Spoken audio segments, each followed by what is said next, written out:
फैसले का दिन है। हरियाणा और जम्मू कश्मीर विधानसभा चुनाव के नतीजे का दिन है। अब बस कुछ ही वक्त बाकी बचा है, 1 घंटे का समय बचा है जब ईवीएम का पिटारा खुल जाएगा और जनता का फैसला धीरे धीरे सामने आए। नायब सिंह सैनी क्या कुछ कह रहे हैं, सुनिए जरा। गति से विकास किया है, समस्याओं का समाधान किया है, ईमानदारी से हमारी सरकार ने किया है और आगे भी हम मजबूती से, ईमानदारी से हरियाणा प्रदेश को आगे बढ़ाने का काम हमारी सरकार कर रही है। कहते हैं यही रात अंतिम, यही रात वारी रात ठीक कटी, सब बढ़िया रहा। नहीं, हमें कोई दिक्कत नहीं है। जिनके लिए अंतिम, जिनके लिए भारी होगी उनके लिए होगी, हमारे लिए तो जैसे पहले था वैसे अब। हमें इस बात का नहीं है।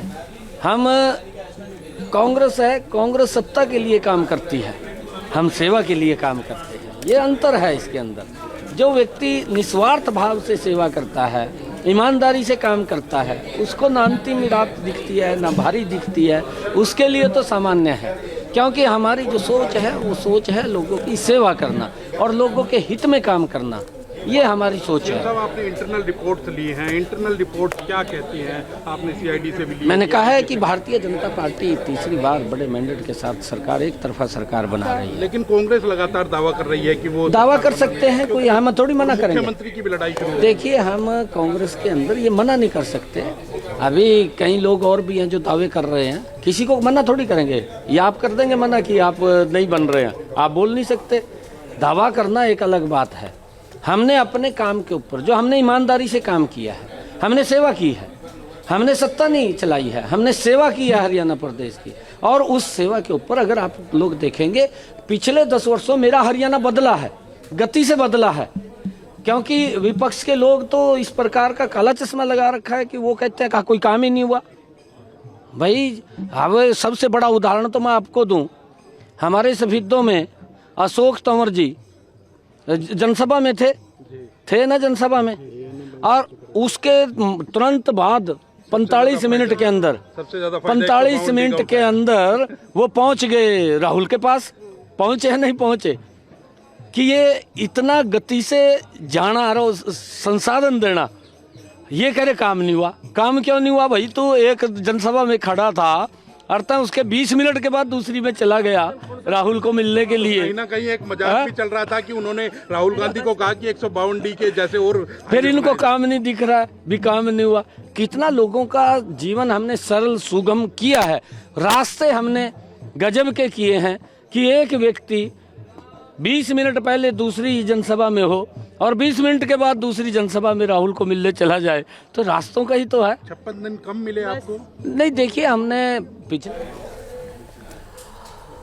तो नायब सिंह सैनी को आप सुन रहे थे, अशोक तंवर पर तंज कस रहे हैं, बता रहे हैं कि किस तरीके का काम बीते 10 साल में हुआ है। हालांकि मुख्यमंत्री के तौर पर बहुत ज्यादा वक्त नायब सिंह सैनी को नहीं मिला हरियाणा में खुद को साबित करने का। एक खास पैनल हमारे साथ जुड़ रहा है, हमारे तमाम वरिष्ठ सहयोगी हमारे साथ जुड़ चुके हैं। हमारे सहयोगी मोहित राज दुबे रोहतक से हमारे साथ जुड़ रहे हैं, राहुल डबास हमारे सहयोगी फरीदाबाद से हैं, हमारे सहयोगी विशाल ठाकुर जो हरियाणा की हर एक तस्वीर आप तक पहुंचा रहे हैं वो हमारे साथ जुड़ रहे हैं। हमारे साथ मोहम्मद यूनुस हैं श्रीनगर से, और सीनियर जर्नलिस्ट अनिल त्यागी जी भी हमारे साथ जुड़ चुके हैं। सबसे पहला सवाल मोहित दुबे आपसे, एग्जिट पोल बता रहे हैं कि हरियाणा में 10 साल के बाद कांग्रेस की वापसी हो रही है। हालांकि कई बार एग्जिट पोल गलत भी साबित हुए हैं। अंडर करंट किस तरीके का आपको महसूस हुआ जब आप उस इलाके में गए?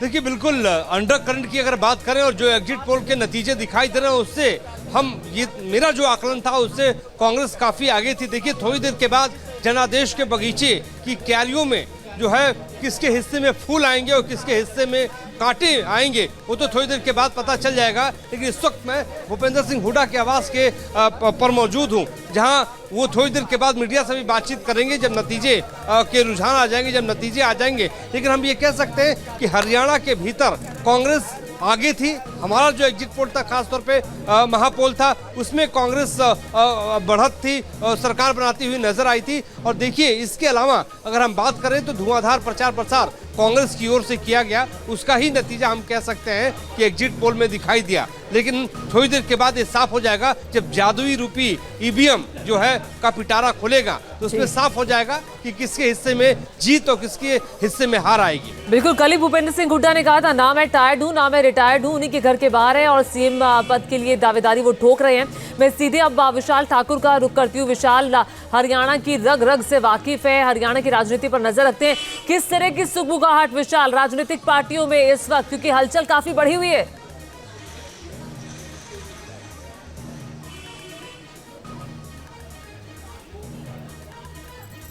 विशाल, लगता है विशाल को आवाज नहीं आ रही। मैं फरीदाबाद का रुख करती हूँ, राहुल डबास हमारे साथ जुड़े हुए हैं।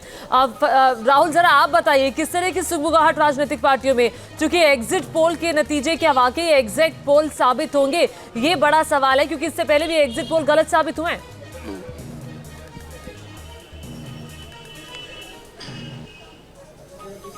देखिए, अगर कांग्रेस पार्टी के लिहाज से बात करें तो जिस तरीके से मोहित दुबे ने बताया कि कांग्रेस काफ़ी कंफर्टेबल स्थिति में है, ये इसी वक्त के आसपास 24 घंटे पहले तब भी नजर आया था जब दिल्ली के मुलाकात हुई थी भूपेंद्र सिंह हुड्डा से और उन्होंने कहा था कि जीत का सेहरा किस पे, अगर हरियाणवी में बात करें तो जीत की पगड़ी किसके सर होगी, तो उन्होंने कहा कि जनता ही जनार्दन है, जनता के सर होगी, मैं कर्मयोगी हूँ, गीता को मानता हूँ, कर्म की शुरुआत हो गई। जिस तरीके से, जिस बॉडी लैंग्वेज से वो चहलकदमी कर रहे थे, ऐसा लग रहा था कि वो जानते हैं कि जोड़ तोड़ की भी सियासत की जरूरत नहीं पड़ेगी और कांग्रेस कंफर्टेबल मेजॉरिटी की तरफ जा सकती है। और उसी तरीके महापौल एग्जिट पोल भी नजर आए। इस वक्त में फरीदाबाद के काउंटिंग सेंटर में हूँ और यहाँ पे आप देख सकते हैं कि जो पुलिस है, पैरामिलिट्री फोर्सेस है, वो यहाँ पर बड़ी संख्या में मौजूद है और यहाँ पर जो भी आपको नजर आएंगे दरअसल ये पोलिंग एजेंट है और उसके बाद 8 बजे के आसपास गिनती की शुरुआत हो जाएगी।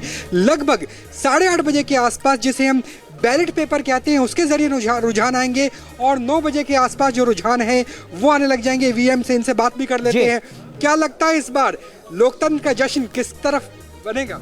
जनता पार्टी सरकार बनेगी पूर्ण बहुमत से। लेकिन एग्जिट पोल तो कुछ और बता रहे हैं। अरे एग्जिट पोल सब धराशायी हो जाएंगे। आपको क्या लगता है किस तरह की? बिल्कुल बिल्कुल जनता पार्टी। यहाँ पे आप देख सकते हैं कि जो पोलिंग एजेंट है अलग अलग पार्टियों के, वो अंदर जा रहे हैं और उसके बाद इनका आइडेंटिफिकेशन होगा और लगभग मान के चलिए कि 1 घंटे के बाद जो बैलेट पेपर के रुझान है वो आने शुरू हो जाएंगे और उसके आधे घंटे 1.5 घंटे के बाद ईवीएम से भी रुझान की शुरुआत हो जाएगी, ना सिर्फ हरियाणा में बल्कि जम्मू कश्मीर में भी। यकीनन जम्मू कश्मीर का रुख करते हैं। राहुल, हमारे सहयोगी मोहम्मद यूनुस हमारे साथ जुड़ रहे हैं श्रीनगर से। मोहम्मद यूनुस, 370 खत्म होने के लगभग 5 साल के बाद स्टेट असेंबली इलेक्शन हो रहे हैं। क्या 370 वाकई इस स्टेट असेंबली के इलेक्शन में बड़ा मुद्दा नजर आया?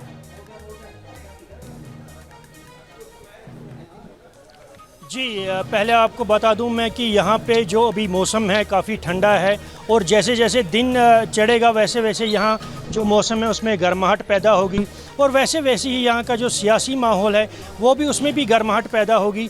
मैं इस वक्त खड़ा हूँ SKICC के बाहर जो श्रीनगर में काउंटिंग सेंटर है। तो अभी यहाँ पे 8 बजे के करीब जो है काउंटिंग स्टार्ट होगी। पहले जो है पोस्टल बैलेट्स खोले जाएंगे, उसके बाद EVM मशीन्स की काउंटिंग स्टार्ट होगी। और ये बता दें आपको कि धारा 370 के हटाए जाने के बाद पहली बार जम्मू कश्मीर में विधानसभा के चुनाव हुए और वो भी शांतिपूर्वक हुए। 3 फेजेस में इन चुनावों को कराया गया था। पहले फेज़ और दूसरे फेज़ और तीसरे फेज़, जो तीनों फेज़ हैं वो शांतिपूर्वक समाप्त हुए और आज यहाँ पे काउंटिंग हो रही है। इनमें जम्मू कश्मीर में टोटल काउंटिंग सेंटर्स की तादाद जो है वो 28 है और 873 कैंडिडेट्स की जो तकदीर है वो इन EVM मशीन्स में बंद है। और जैसे जैसे दिन आगे बढ़ेगा वैसे वैसे हमको नताइज मालूम होंगे कि कौन सा कैंडिडेट और कौन सी पार्टी जीतती है और कौन सी पार्टी हार रही है।